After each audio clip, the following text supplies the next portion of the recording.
Everyone ready? Everybody's ready, right? The most important thing is food's coming. And better yet, dessert, right? Okay, so let's start it off.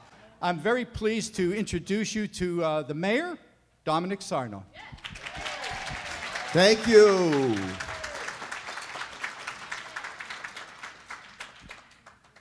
Are you going to eat very shortly?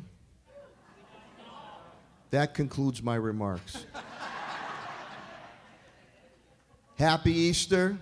Happy Passover. In Italian, we say Buona Pasqua. I'm very happy to be here with my dear friend and our hardworking district attorney, Anthony Gulluni. Let's give him a big round of applause. He'll be saying a few words.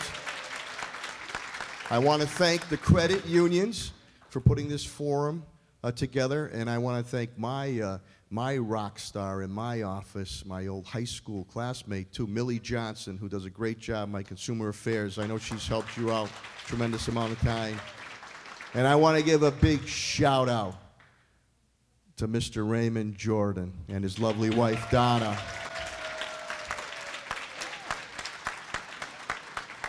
Ray, I thought I wrote in the contract when I show up here they have to have mimosas for me. I don't, unless it's vodka in here in the water. But it warms my heart to be with each and every one of you and see a packed house here in the Raymond Jordan Senior Center. This is why we built this, to come together for camaraderie, to come together for good health, to come together to learn, to come together to share wisdom, to come together to help one another.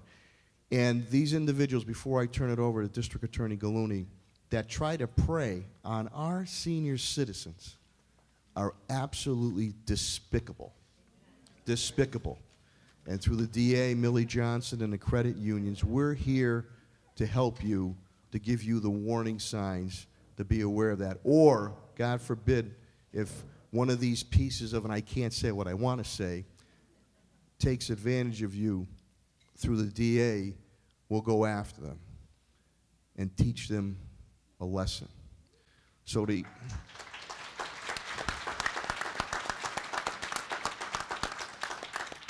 I also want to give a shout out to my dear, dear friend, retired city councilor Claudio Concepcion. He's been a champion when it comes to senior causes. So to each and every one of you, thank you for your continued belief and investment here in the city of Springfield. Thank you for your always warm welcome to me. You know, you're waving at me with all 5 fingers. A lot of times people don't wave at me with all 5 fingers. I appreciate that very much.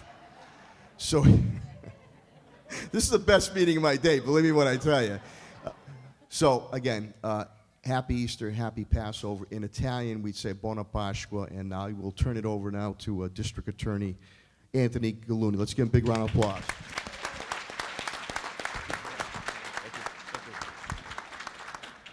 Good morning, everybody. Thank you so much for being here. We're so pleased, and I certainly second everything that Mayor Sarno said. We're so happy that you're here before you're presented with a potential scam. You know, we're really here to be preventative, so you never fall prey to a scam or to exploitation. You know, and like the mayor said, if you do fall prey, my office will be there to step up and hold that person or people accountable. We actually have an elder abuse unit in my office where specialized prosecutors and advocates work with our senior citizens, one, to make sure that they're never abused, physically, mentally, financially, but if they are, we're there to work on their behalf and to make sure that we hold people accountable. But most importantly, we're here with you today to talk about how these scams happen. My own family has been victimized by these kinds of scams in multiple attempts, multiple phone calls. My dad's 80 years old. My mom's 76. My dad almost sent thousands of dollars by email to somebody because he thought a friend of his was in trouble. So we want to talk to you today about those kinds of situations. We want to make sure that each and every one of you never gets victimized, that you're safe and that you're healthy, and that we educate you today to the best of our abilities. So I'm so pleased to be here on behalf of my office. I'm so pleased to be here with the mayor and Millie and the credit unions. I thank them for putting this together. And once again, I thank you for being here. Happy holidays. And once again, thank you so much for always supporting me in my office. I appreciate it. Sandy, Federico, and team, thank you very, very much for hosting us today. My Elder Affairs Director, and I see Cindy Coffin back there, too. Okay. Okay. So we have a full panel for us here today. By the way, my name is Walter Laskos. I work with the Credit Unions of Massachusetts with a trade association that's called the Cooperative Credit Union Association. So I represent all credit unions in the state, and I'm here joined with Jennifer St. Peter, who is the CEO of Great Springfield Credit Union, who is locally one of the main coordinators for the event. So I think we need to thank Great Springfield Credit Union as well. And William Sharp, who is working with her to make things happen today. So we're so pleased that you all could be here.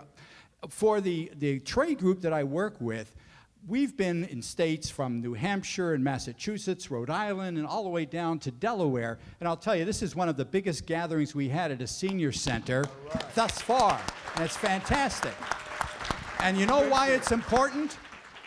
I'll tell you why it's important. Because we all make prayers, don't we? That, you know, that basically we get the good things in life, that things happen, that God protects us and all. And it reminds me of a story of an aunt of mine. Her name was Mary. Mary, you know, always had a little parakeet, and it died, and so she wanted to get a new parakeet, so she went to the pet store down the block, and she got what happened to be a fresh parakeet. Now, mind you, what happened is that when she got home, the parakeet would always look around and was very fresh and would go, "Hey, baby, how about a little kiss?" And Mary was getting quite upset about this, and she couldn't figure out, what am I going to do? She took it back to the pet store, and she said, "Listen, you got to do something for me because this parakeet's very fresh, and all it does is just say, 'Hey, baby, how about a little kiss?'" So the pet store owner said, "I know what we'll do. I have another parakeet in the back room that prays the rosary all day long. Maybe if we put this parakeet in with the one with the rosary, some of the goodness will rub off, and it'll be converted." So Mary said, "That's a good idea. Let's do that." So they go, and they take the parakeet to the back room. They open up the door. They take the fresh parakeet, and they put it into the cage with the parakeet that's praying the rosary. And the parakeet looks and says, "Hey, baby, how about a little kiss?" Yes. The parakeet goes, "Thank God my prayers are answered," and threw the rosary down. You heard that joke before. But anyway, before we go any further, I'm going to share some thoughts about what we find about elder financial abuse and ways to stay safe, but I'd like to introduce you to Milagros Johnson, Millie, so that she could say a few words about, you know, the whole issue of adult exploitation and, you know, and how one needs to protect themselves today.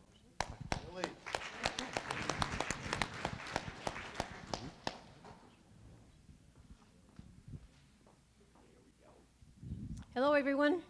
Hello, Billy. I thank you wholeheartedly for taking time to join us today.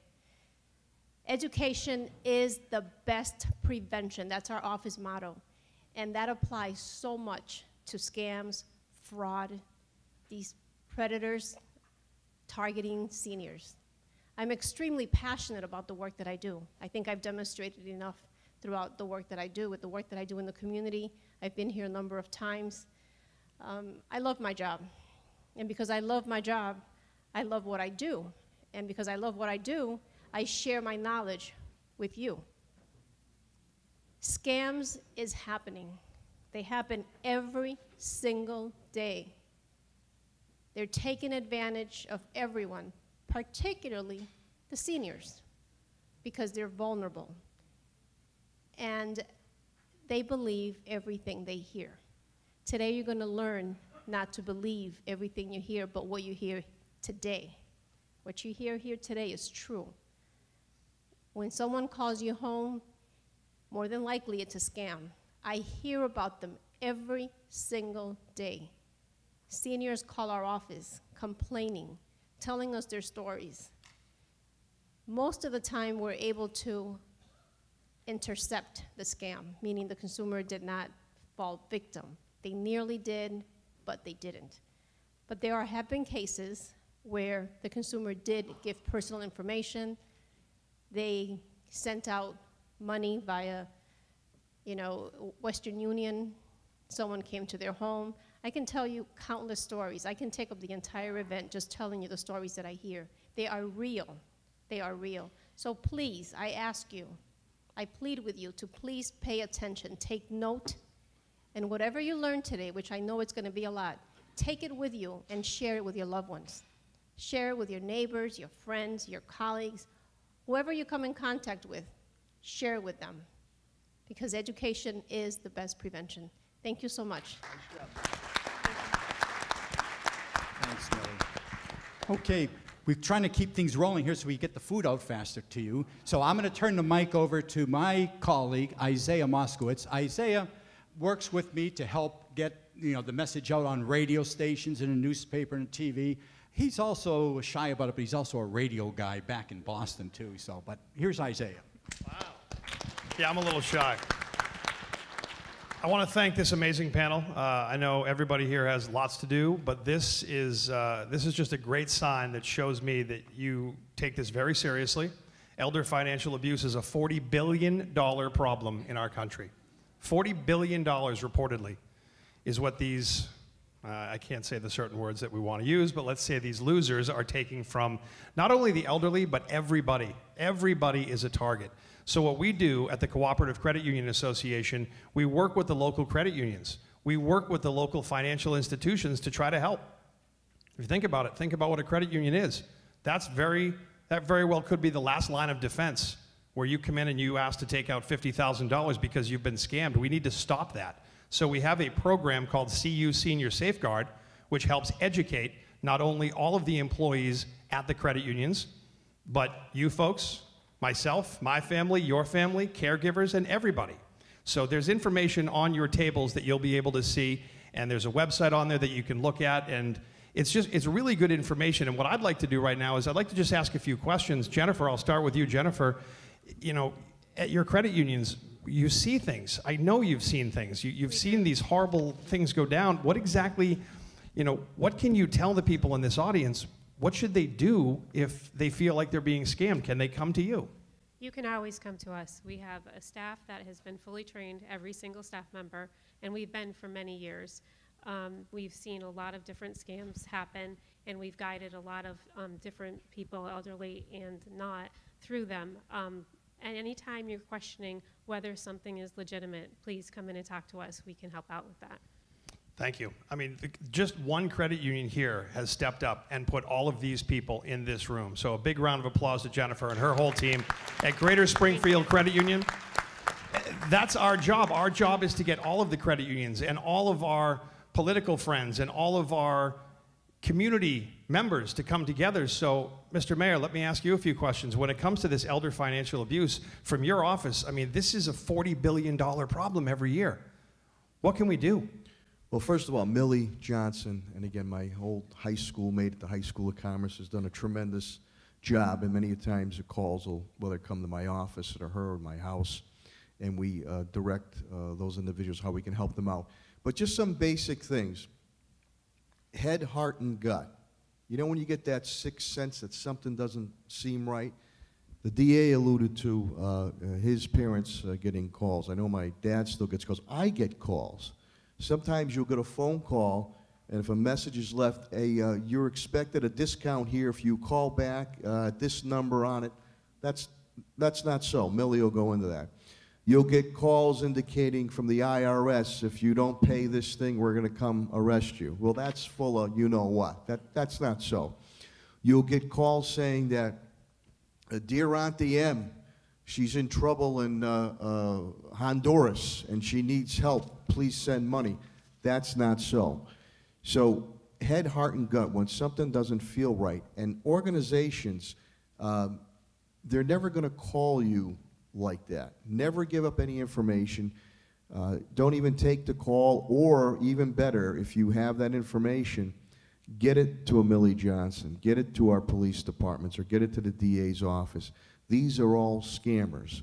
So a call comes about, you know, you're eligible, you're going to get this discount, please call, and there's nobody says a name, nothing. Please call 1-800 or 177, call us back. They're going to ask you for information. Don't do it.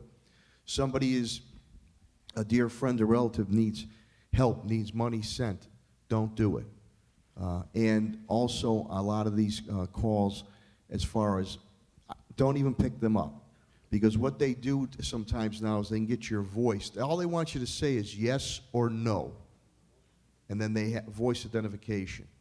So if you're not familiar with it, you don't know anything about it, or if somebody comes to your door, call police or something, you happen to be on the phone, please send me something in writing, or just hang up. But if you have caller ID, many times on your caller ID, you're going to see it's going to say spam.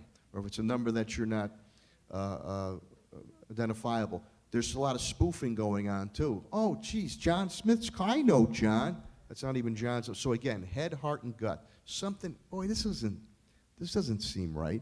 And if they're attaching it to water and sewer, one of our utilities, a credit union or a bank, you call that bank. I just got a phone call from such and such, because then we'll get it out to the media indicating a scam is going on. So if it doesn't feel right to you, you've been around for a long time, a lot of wisdom. If it doesn't feel right to you, it's not right. But we want to get those SOBs. So any information, we want to get them. Thank you. Thank you, Mr. Mayor. He makes a very good point. And something that we say, Walter and I say this at every one of these lunch and learns, it's really one word: verify. Think about that. If someone calls you, you don't think it's right, verify. Hang up the phone. If you think the police department is calling to ask for a $500 donation, hang up the phone and call the police department. Let me tell you something. The IRS is not calling your house. They're not sending you an email. I think they still have fax machines. Okay? And the IRS will just take money out of your account without you they're not calling you on the phone. Okay? They're not getting a hold of you through Facebook. I don't think the IRS has an Instagram account, do they? Probably not. You have to verify. And that's what this great panel is here to help you understand. We can simplify it with verifying. So if you feel something's gone on, put your hand up and say something. Now, actually, speaking of hands up, show of hands, who has had somebody try to steal money from them? That's a lot. That's a lot. In a few minutes, I'll walk around and ask for a few, if you don't mind. Those that want to share some stories, please do, because the more we tell these stories, the more other people know, and we can work as a true family and a true community and fix this. This is why we get the media to come out. This is why we ask the television stations to come out, the radio stations, the newspapers, the bloggers, the people that do social media. We have to tell these stories. The more we tell these stories, let's get that $40 billion down to 30 next year, down to 20, down to 10, and down to 0. It's going to be hard to do because it's hard to find these criminals. Even if you call the mayor's office or the DA or the police, once it's happened, the money's gone. How do we prevent this? So Millie, I'll turn this to you. I mean, give us a few tips for the folks here on ways to prevent, things they should think about to prevent this from happening to them. Thank you for the question. If you have an old-fashioned, and I'm no offense, if you have an old-fashioned answering machine, use it. Do not rely on caller ID. It does not work anymore. They can change the number to reflect whatever they want. They don't even have your own phone number. So if you call back that number, you're going to fall victim of a scam. And even if you don't fall victim, even if you don't share your personal information, you call them back. You are now going to be on a list. Another word that the Attorney General's office tends to use, and it's in the pamphlet, you will be added to the sucker list. And that list is sold to other telemarketers. So you want to prevent being on that list. So don't ever call them back. Now, it's also important for me to let you know that it's not just by phone, but they're also sending letters. And they are cloning the letterhead of the IRS, of a business, of a bank, of a credit union, but they change the phone number for you to call about your account or about the taxes. So never call the number on the letter. Instead, Google it, look it up on an old letterhead or a bank statement or bill and call that number. Because again, they are cloning letterheads, but changing the phone number so that you call them and it's a scam. So those are the scams I hear about. If you hear about something or someone is targeting you or harassing you and you're not sure what to do, that's what we're here for. We are your local eyes and ears. If there's a scam targeting our area, Millie Johnson and the Mayor's Office of Consumer Information is going to know about it. So please call, and if we don't know about it, we want to hear about it because we want to share it with the media. We want to share it with the public. We want to let you know. We're not going to reserve that information and keep it to ourselves. So please, don't be afraid to call our office. We're open. We are there for you. If it's after business hours, just leave a message on our voicemail. We retrieve all of our messages. If you want to meet with us personally, if you have a story you want to share with us, situation that you need help with, and you can't come downtown, it's a hardship for you, we will meet you here at the center. So please, we are there to help you. You are not alone. We are here today because we care. And that's the most important message I want to deliver to you today. You're not alone. And the scams are happening. They are real. So please, stay savvy. Thank you. Thank you. That's a very real thing if you think about it. These things are happening every day. Whether it's happened to you or not, you know somebody it's happened to, you've heard a story, you've seen something on the news, a friend has told you. What we do about it and the education that we put out into the community is the most important thing. So again, on the pamphlets and the small stuff you have on your tables, you know, look that stuff over. Educate yourself. And if you can also do one other thing, tell one person in your ecosystem today that you learned about this. Just one person. So if there's 100 people in here, then we reach 200. And then the news covers it. Thank you, 22, for covering. Thank you for whoever comes down to these. I mean, we reach out to media across all the states where we are. Our association might be in 4 states. Walter and I want to work across the country. We don't just want to work with credit unions. We want to work with banks and all financial institutions. We want to help everybody get educated so they can stop this. When I heard $40 billion, that was months ago that I heard that number too. I'm sure it's gone up. That is a disturbing number, and that's just reported. So, Anthony, I want to ask you a few questions. Some things that you've seen from your seat, some things that you might want to share with this audience that you've seen when it comes to elder financial abuse. Maybe a few stories, personal or otherwise, that you could share with the group. I certainly have both. And I was recounting a story to someone just earlier about a cousin of mine whose mother is well into her 80s and received a phone call from someone who purported to be acting on behalf of her grandson, who had been arrested and held on bail in Canada. There was no reason to believe her grandson was in Canada, and there was no reason to believe that he would get in any trouble, but she still fell prey to this and sent $8,500 of her own money to this person. And I got a call from my cousin, and basically the money was gone. You know, they're savvy enough to cover their tracks, use untraceable numbers. These things are often over state lines, over international lines, and they're very hard to sort of work on after the fact. And again, that's why we're here. And just like with that story, these people are preying on your emotions.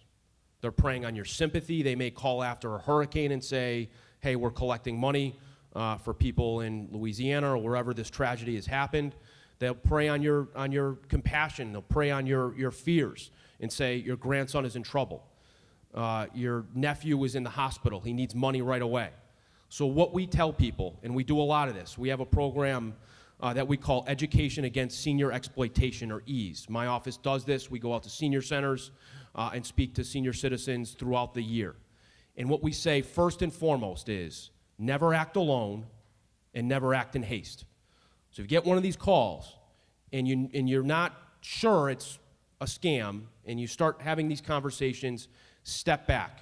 Hang up the phone, get information, and talk to a loved one. Talk to your spouse, talk to your children, talk to somebody who can be a second set of eyes and ears to think about this. But certainly if you think it's a scam, hang up the phone. And I think the word that is very, very important and relevant is verify. Absolutely verify. If it's the American Cancer Society, if it's the Patrolmen's Union, whatever it might be, like Millie said, independently verify. Make sure you have the right number. Make sure this is legitimate, because your money is hard-earned, and no one wants to see you lose it. You certainly can't afford to do that. So be very, very careful. And like we say, this is kind of our tagline. Never act alone, never act in haste. Because they're, in some ways, professionals. They'll get you on the phone, and they'll start that dialogue. And they get you emotional. Step back, never act alone, never act in haste. And these things, in fact, are happening. Just a quick statistic here. Scam calls are on the rise. Our numbers are in 2017, about 5% of all phone calls were scams. In 2018, almost 30% are now scams. And estimated this year in 2019, about 40% of all phone calls will be scam phone calls. So, again, today is your learning opportunity. We never want to see you in one of these bad positions. Thank you. That's amazing. Something the DA said too. We're talking about phone calls. People come knocking on your door. Hey, I can do your roof. I can do your driveway. I can help you out with landscaping. If you haven't called anybody, don't deal with anybody either. And if it's an aggressive thing, or I'm from this utility company, or here or there, verify. You feel uncomfortable, you shut that door, you call 911. Yeah, absolutely. Okay, because they're going to say, well, we can do, and the DA, he's gone, they've gone after unscrupulous construction people. When he said about the scams can come in person too. You know, hey, I saw you do, I can help you with your leaves. They might even be walking around one of those leaf blowers stuff. It doesn't even work.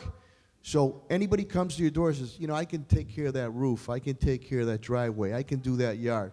Hey, have a nice day. Can I have a drink of water? No, you have a nice day. Look, and they call I just want to pick up on something, Isaiah. You've got two Italian talkers here, so you're in trouble here. No, this is good. You're done. You're done. I'm You're done. done. We're just taking over here. But it's a very important point that I want to pick up on, and it's something that I intended to bring up, and it's about your personal safety, which is first and foremost for all of us here and for all of you and for your families. My mother last year in the summer told me about something after the fact where someone came to her door, and she has a front door that doesn't have a screen on it. And she opened the door. And this was about 6 o'clock at night, and my dad wasn't home, no one was home. And I got frustrated with her. I said, Mom, geez, always keep something in between you and this other person who you don't know. If that person is dressed as a utility person, if that person has a leaf blower, keep some protection between you and him. Whether you have a screen door, keep that screen door locked, so if you want to open the door, and you're certainly under no obligation to open the door at all if someone's coming to your door. And if it's someone purporting to be from Eversource or from the phone company, call the phone company or Eversource up and say, hey, there's a gentleman at my door who says he's with you, and you'll find out. But first and foremost, protect your personal safety, protect your home. Don't ever get within arm's reach of somebody. Just be very, very aware of that. Somebody comes to your door in the summer, make sure that screen door is locked. Speak through the locked door. Your safety is first and foremost to all of us. That's pretty amazing if you think about it. I mean, think about the panel up here from Greater Springfield Credit Union, the mayor's office, the DA, the police. You're protected. We're protected. And that's why we do these things. We want to educate you, to show you and prove to you that you're protected. If something happens and it's fishy and it doesn't smell right, look at this panel of folks that you can call. You can walk right down and see Jennifer or any of her folks at Greater Springfield Credit Union any day of the week, right? Just not at 2 in the morning. But they're there for you. They'll help you. Walk in. Maybe you're a member of one of the credit unions. Okay. Even if you're not, these folks are up here telling you we are available. You might not agree with every single thing the mayor does, but guess what? You agree with what he's doing right now, don't you? Right? That's the beautiful part about what we're doing. It doesn't matter where you come from, what you think about. No, this does not discriminate. Elder financial abuse does not discriminate. And it doesn't matter what party lines you toe or where you go or what you do or what you believe in. This is a crime. It's a huge problem, and the credit unions have come together. And I want to thank everybody on this panel. It takes a lot for you folks. I know you're all busy. You're all CEOs in your own right, and you have your own things to run. But these folks out here are super important to us. And that's why we're here today. And the one word I want you all to say on the count of 3 is verify. 1, 2, 3. Verify. Very good. Couple of examples. Put your hands up in the air if you've had a situation where you've been scammed or something's happened that you wouldn't mind sharing. What's your name? My name's Pat. Yes. About a week or so ago, I came home and there was a message on my answering machine. I forget who they said they were. If you want us to continue to take $499.99 out of your account, press 1. I just pressed erased and eliminated them altogether. They seem to think because we're older people that we're stupid and they can just get over on us. they don't realize we've lived a long time, we've learned a lot, and we're not, a lot of us are not pushovers. You're actually the smartest ones in the room, right? Right? You've seen the most things. Well, she makes a good point. I mean, you think about this, the technology they have to know where we are and what we're doing and where our families are is mind-blowing. Anthony mentioned something. They're kind of salespeople. No, they're the best/worst salespeople on the planet. It's a $40 billion business for them. Of course they're going to figure it out. I wish they'd spend that kind of time, I don't know, cleaning up the streets or doing something positive. They are the worst salespeople on the planet. Anybody else want to share a story? You have a story? Hold on. I don't have to walk that far. That's great. What's your name? My name is Len Dyson, and I had a call to come and help my grandson, and I don't have a grandson. I don't have. There it is. Doesn't even have a grandson. But somehow they got her information, or they tried to call, and there it is. Because what they're going to do there is they're going to say her grandson, who you don't have, is hurt, or there's an emergency. Don't tell anybody. Go right down to CVS. Go down to Walgreens. Get $5,000 worth of gift cards, $10,000 worth of gift cards, and then call me back and give me the code on the back. Don't do that. Please don't do that. We actually are going to, I don't know if I'm letting the cat out of the bag here, but the Credit Union Association, we're going to start challenging some of these larger organizations like CVS, like Walgreens. I'll call them out, I don't care. Like Walmart. And we're going to ask them to take the training. They should take the training, shouldn't they? If the credit unions are going to do the training, then shouldn't all these other places? You have a story? What's your name? I'm Marge Bailey, and I got a phone call one morning, and the guy said my granddaughter was in an accident, and she's in New Hampshire, and her mother doesn't know where she is, and please don't tell her mother. And her nose was broken, and her teeth were broken, and all that, and they said, I'm going to put her on the phone. And this young voice comes on the phone, and she says, Grandma? Well, none of my children call me Grandma. None of my grandchildren call me. I'm Mima to everybody. So if she didn't know that, then she isn't one of them. You know what she did? She verified pretty quickly. You have one more story? We'll do one more. What's your name? Yes, it's Ann Holt. When I get the calls for like home repairs or solar paneling, do my lawn, you probably won't like this, Mayor Sarno, but I say, oh, thank you, I got the call. I was waiting for the call. My husband is going to be so thrilled. Call him at work because he owns his own company. And I give them 413-787-6302 as the number. Oh, okay. I like that. That number is the non-emergency police number, which, if they call, is recorded. But if it comes to my office, oh, it's Ann Holt again. She's sending him over here. We'll grab him. I'll send him to the DA. That's amazing. Thank you, everybody, for sharing your stories. We really appreciate it. Thank you. Big round of applause for those that shared some stories. I think before we wrap things up here and get you folks, you guys want lunch? Did you come here for lunch? Oh, there's no lunch today. I'm sorry. I'm kidding. I want to give the mic to Walter Laskos. Walter and I have worked together for over a year now. He's the Senior Vice President of Communications for the Cooperative Credit Union Association.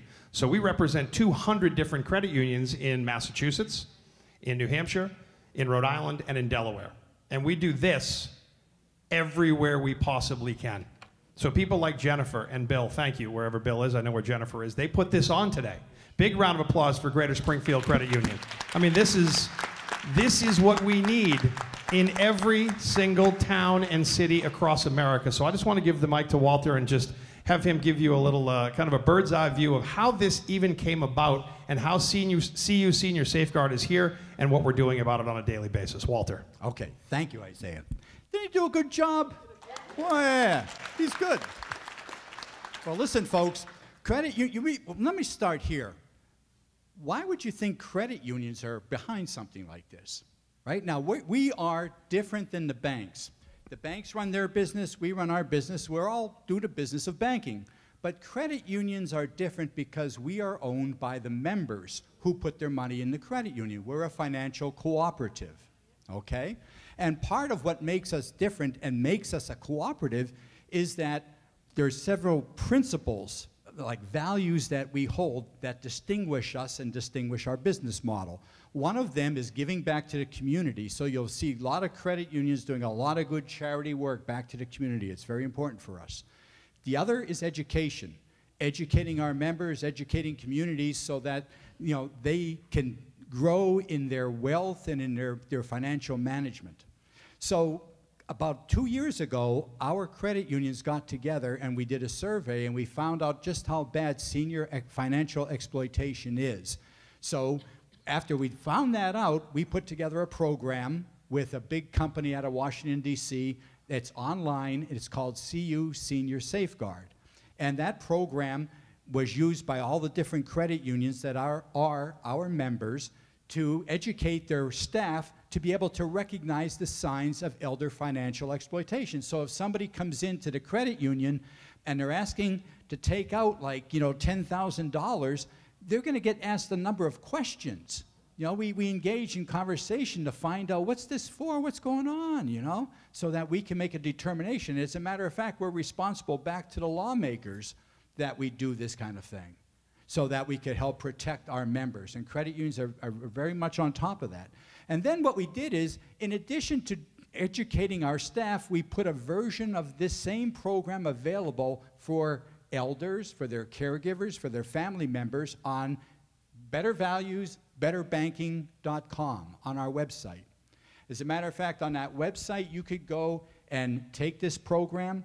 There are links there to the different Attorney General's offices in our different states. There's links to the Consumer Financial Protection Bureau and a number of the resources that they make available.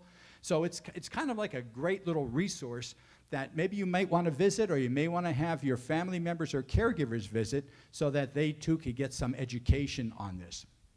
I think there's a couple things I want to mention in closing. And one is, please promise me you'll do this. There's a lot of folks here today. We all have friends. We all have shut-ins. There's some poor people that we know that they don't get out of the house, right? They're shut in. And how are they going to find out about this? So please, everyone here, just like we said earlier, promise me that you will make sure that you see a shut-in or someone else in your family and you share what you learned here today so you could help protect them. Because if we could just save, think of this, everything we've done here today, if we could save one person from losing $10,000 to one of these scammers, then we're winners. Then we did it, right?